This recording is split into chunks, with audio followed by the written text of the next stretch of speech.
হেই viewers, আসসালামু আলাইকুম, it's me উন্নত, ওয়েলকাম টু মাই ভিডিও। তো আজকে আমি আপনাদের সামনে চলে আসলাম নতুন একটি ভিডিও নিয়ে। আর সেই ভিডিওতে থাকছে আমার যে কোয়েল পাখি আপনারা দেখছেন, সেই কোয়েল পাখি কিন্তু আপনার ডিমের ভিতরে কিন্তু 2টি করে কুসুম হয়। সেটা আমি আজকে আপনাদের সরাসরি দেখাবো। পুরো ভিডিওটি না টেনে দেখার অনুরোধ রইলো। আর সাবস্ক্রাইব টু মাই চ্যানেল, কিছু যদি বলার থাকে অবশ্যই কমেন্টে বলবেন। শুরু করা যাক আজকের ভিডিওটি।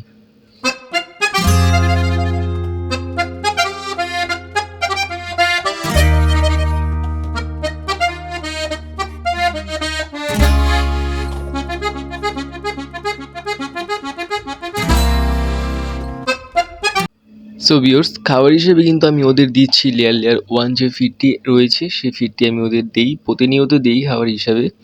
আর সেই ফিডটি আমি ওদের যখন ওদের দেখি যে খাবার শেষ হয়ে আসছে ওদের ট্রেতে, তখনই কিন্তু আমি ওদের লেয়ার 1 যে ফিড রয়েছে সেই ফিড আমি ওদের সাথে সাথে দিয়ে দিই। আর এতে করে এদের যে গ্রোথ বা বাড়ন্ত যে টাইমটা ছিল সেই টাইমও খুব ভালো হয়েছে। আর বাড়ন্ত টাইমে আমি এদের দিয়েছিলাম সোনালি স্টেটার যে ফিড রয়েছে সেই ফিড দিয়েছিলাম। তো ইনশাল্লাহ এই লেয়ার 1-এ আমি এখন দিচ্ছি, তো ভালো ডিম পাচ্ছি, আমি প্রতিনিয়ত ডিম পাচ্ছি।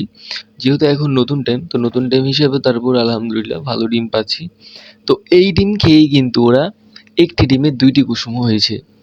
যেটা মানে আমি এর আগে শুনছি, অনেক নিউজে দেখছি যে একটি ডিমে 2টি কুসুম, কিন্তু এবার নিজের চোখে দেখেছি। আর এখানে দেখছেন আপনারা, এগুলো কিন্তু আপনার জাস্ট 2 দিনের ডিম। আর প্রত্যেক দিন ওরা ডিম দিচ্ছে, খুব ভালোভাবেই ওরা ডিম দিচ্ছে। যেহেতু এখন প্রথম টাইম, তো প্রথম টাইম হিসাবে ডিম ছোট হবেই, তো এতে অবাক হওয়ার কিছু নেই। এর জন্য হয়তো আমার কিছুটা ডিম ছোট, বাট যেই ডিমের 2টি কুসুম সেই ডিমটি কিন্তু খুবই বড়। তো সেই ডিমও আমি আপনাদের দেখাবো।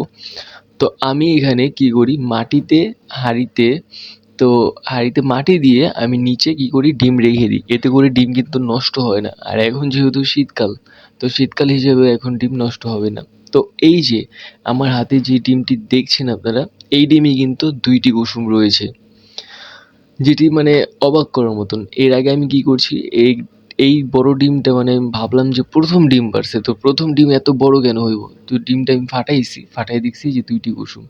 তো আজকে আমি ফাটাচ্ছি, তো দেখেন ভিউয়ার্স, এখানে আপনারা দেখতে পারবেন। তো মাশাআল্লাহ, আলহামদুলিল্লাহ, আপনারা দেখছেন যে এখানে 2টি কুসুম, যেটি মানে আমার কাছে মানে এটা অন্যরকম। আমি কখনো নিজের হাতে 2টি কুসুমের ডিম কখনো ভাঙিনি। তো এই প্রথম আমি নিজের হাতে ভাঙছি, যেটা আমার কাছে একদম অবাক করার মতো বিষয় ছিল। যেটা আমি নিজের চোখে দেখেছি যে 2টি কুসুম নিজের কাছে আসলেও একটু অন্যরকম লাগতেছিল। আমি কিন্তু প্রথম দেখি যে 2টি কুসুম এই ডিমে। আর কুসুমগুলো কিন্তু ছোট না, কুসুম ম্যাক্সিমাম যেরকম কুসুম হয় পুরো ওরকম কুসুমই হয়েছে। কুসুম কিন্তু ছোটও বড় হয়নি, বড় হয়নি। তো এখানে ছিল 3টি ডিম, 3টি ডিমই আপনার এখানে 6টি কুসুম হয়েছে। মাশাআল্লাহ, আলহামদুলিল্লাহ, যেটা ছিল মানে একদম অসাধারণভাবে অসাধারণ বিষয় ছিল। আমি কিন্তু আপনাদের নিজে দেখিয়েছি যে দেখেন এখান থেকে ভাঙলে কুসুম পাওয়া যায়। তো এইখানে কোন কোয়েল পাখি যে 2টি ডিমে মানে এরকম ডিম পাড়তেছে ওরা, সেটা কিন্তু আমি জানি না। আর এত কোয়েল পাখির মাঝে এখানে কিন্তু আপনার কোয়েল পাখি রয়েছে প্রায় আপনার 10টি কোয়েল পাখি, 10টি রয়েছে মেয়ে কোয়েল পাখি আর একটি রয়েছে ছেলে কোয়েল পাখি। তো সেই ক্ষেত্রে আমি কিন্তু এগুলো তত একটা যাচাই বাছাই করতে পারবো না। তো এইখানে যদি আমি চেক করতে যাই, সেই ক্ষেত্রে আমার কি করতে হবে, কোয়েল পাখিগুলো আলাদা আলাদা করে রাখতে হবে যে কোয়েল পাখিগুলো ডিম পাড়ছে। তো আগে আমার ছিল 3টি কোয়েল পাখি, সেগুলো কিন্তু কখনো আপনার এরকম জোড়া ডিম পাড়েনি। কিন্তু এখন নতুন যেগুলো আমি এদের সাথে অ্যাড করেছি সেগুলোই কিন্তু আপনার জোড়া ডিম পাড়ছে। তো সেই ক্ষেত্রে মানে বিষয়টা অন্যরকম, নতুনগুলোই জোড়া ডিম পাড়তেছে। তো আলহামদুলিল্লাহ, যেটা আমার কাছে অসাধারণ ছিল, অসাধারণ হয়ে থাকবে। কারণ এর আগে আমি কখনো দেখিনি যে জোড়া ডিম এভাবে পারে। তো এদের আমি খাবার হিসেবে দিচ্ছি, খাবারও খুব সুন্দরভাবে খাচ্ছে। এখন যেহেতু শীতকাল, শীতকাল হিসেবেও এরা কিন্তু মানে এদের শরীরে গরমের তাপ আছে। তো গরমের তাপ যতক্ষণ পর্যন্ত থাকবে ততক্ষণ পর্যন্ত এরা সিক হবে না। আর যখন গরমের তাপ চলে যাবে তখন কিন্তু আবার অসুস্থ হয়ে পড়বে। তো আলহামদুলিল্লাহ এখন সুস্থ আছে, সব কোয়েল পাখি সুস্থ আছে, ইভেন অ্যাক্টিভ আছে। এদের খাবারের সাথে দিচ্ছি আমি আপনার ঘাস, ফুলকপির, বাঁধাকপির যে পাতা থাকে সে পাতা আমি কুচি কুচি করে কেটে আমি ওদের কিন্তু খাবার হিসাবে দেই, প্রতিনিয়ত দিই। আর তাছাড়া যখন দেখি যে ওদের পানির পাত্রে পানি নেই, সাথে সাথে আমি কী করি, পানিগুলো দিয়ে দিই।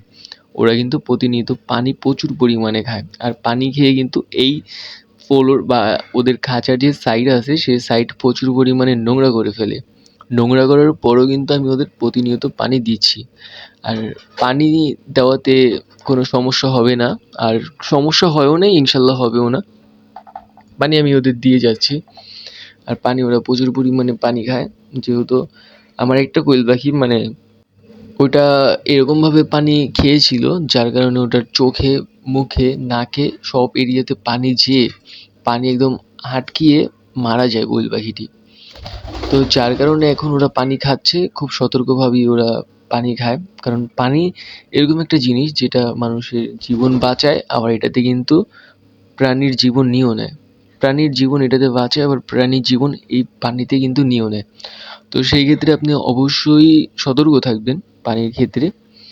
আর কোয়েল পাখিকে যত্ন সম্পূর্ণভাবে করবেন। যত্ন সম্পূর্ণ করলে অবশ্যই আপনার কোয়েল পাখি ডিম দিবে। সব পরিচর্যা ভালো কিছু করলে অবশ্যই আপনি ভালো কিছু ইনশাল্লাহ, সেই ভালো কিছুর ক্ষেত্রে আপনাকে কেউ কখনো নিরাশ করতে পারবে না ইনশাল্লাহ। নিজের মনে শক্তি রাখেন, অবশ্যই ভালো কিছু পাবেন। তো যাই হোক, আমার কবুতরের বাচ্চা আপনারা দেখিয়েছিলেন, কালকে আমার কবুতরের বাচ্চা ফুটেছে। তো আজকে প্রথমতম দিন, তো প্রথমতম দিনই কিন্তু কবুতরের বাচ্চা দোনোটা একদম হেলদি, মাশাল্লাহ খুব সুন্দর আছে। মা বাবা যেহেতু দোনোজন সুন্দর, তো বাচ্চা ইনশাল্লাহ খুব কিউট হবে। আর আমি চেষ্টা করি কালো বাচ্চা নেওয়ার জন্য, কারণ কালো বাচ্চা হলে আমার কাছে অনেক ভাল লাগে। কালো আর লালে দোনোটা কালারই আমার কাছে খুব পছন্দ। তো সাদা বাচ্চা আমি চাই না। আর এইখানে যে কালারগুলো দেখছেন সাদা কালার, সেটাও কিন্তু সুন্দর লাগছে, কিন্তু একদম হোয়াইট ওই কালার আমি চাই না। তো এখানে সাদা কালার, এই দোনোটা আমার কাছে খুব সুন্দর লাগছে। তো